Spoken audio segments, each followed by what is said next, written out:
प्रिय छात्रों नमस्कार। एनसीईआरटी गणित का सदस्य में आपका स्वागत है।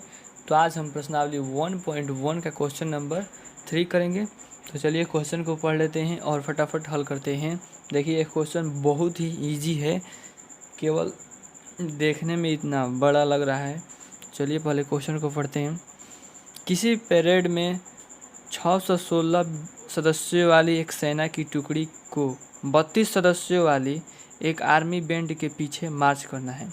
मतलब कि किसी परेड में 616 सदस्यों वाली एक सेना की टुकड़ी को 32 सदस्यों वाली एक आर्मी बैंड के पीछे मार्च करना है। ठीक है, दोनों समूहों को समान संख्या वाली स्तंभों में मार्च कराना है।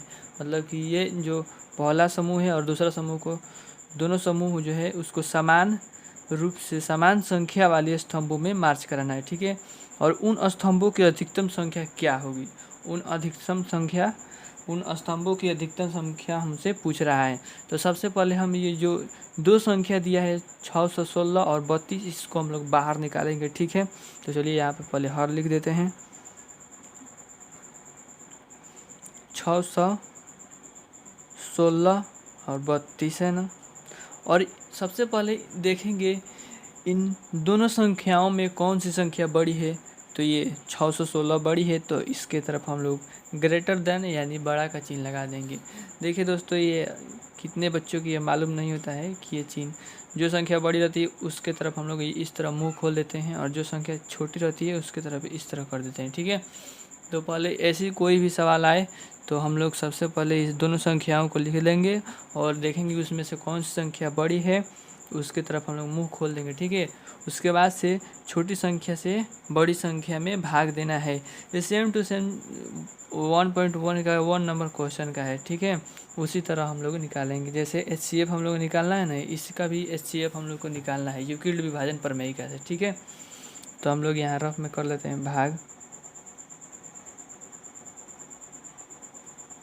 ठीक है, चलिए यहाँ पे हम लोग कटाते हैं, एक मर्त में कटाते हैं। पहले 32 एकम 32, क्योंकि 32 गुना 64 ज़्यादा हो जाएगा 61 से, इसमें से कटाएंगे तो ये हो जाएगा 11। इसमें जब हाथ से नहीं तो 11 में से 2 गया 9, यहाँ बचेगा 5 में से 3 गया 2। ठीक है, और ये 6 उतर गया। ठीक है, अब ये 32, 8 दूना 16, 8 त्रिका 24, 1 25, 256 हो जाएगा। 32 नवा हम लोग कटाएंगे तो 288 आएगा। ठीक है, 9 दूना 18 के 8, 9 3 27, 1 28, ये 288 आ गया।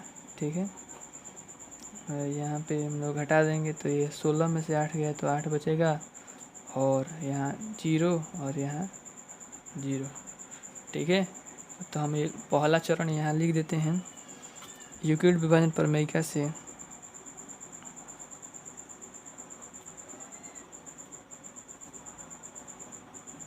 विभाजन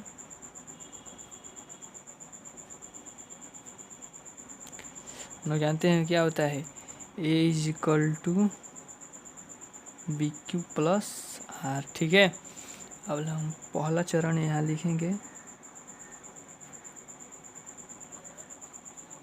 चरण 1 यहाँ पे हो जाएगा मेरा ये A का मान हम लोग अगले वीडियो में बताए हैं कि इसको A बोलते हैं भाज्य, इसको भाजक, B इसको भागफल, Q इसको R शेषफल। ठीक है, तो भाज्य कितना है, A का मान 616 है,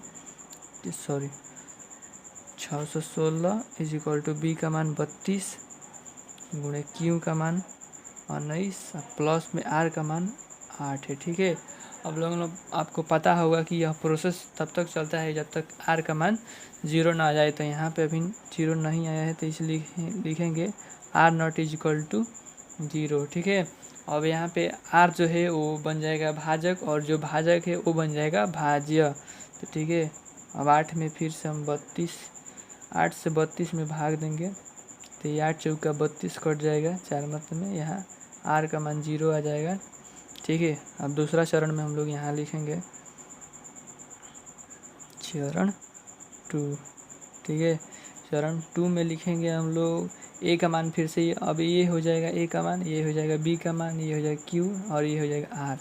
तो यहाँ R का मान तो 0 आ गया है, तो अब इससे आगे नहीं होगा। तो चलिए A का मान लिख देते हैं 32 और ये बी का मान 8 और गुणे क्यू का मान 4। ठीक है, ये क्यू है 49 मत समझ लीजिएगा।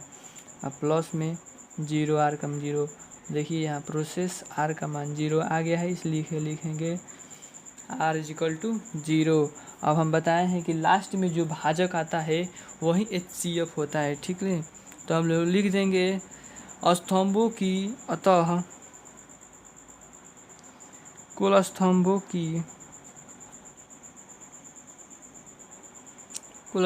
की संख्या इक्वल टू 8। ठीक है, कुल स्तंभों की संख्या 8 होगा। तो दोस्तों ये वीडियो समाप्त हो गया और ये स्क्रीनशॉट ले लीजिए, यहाँ से इतना ले लीजिए।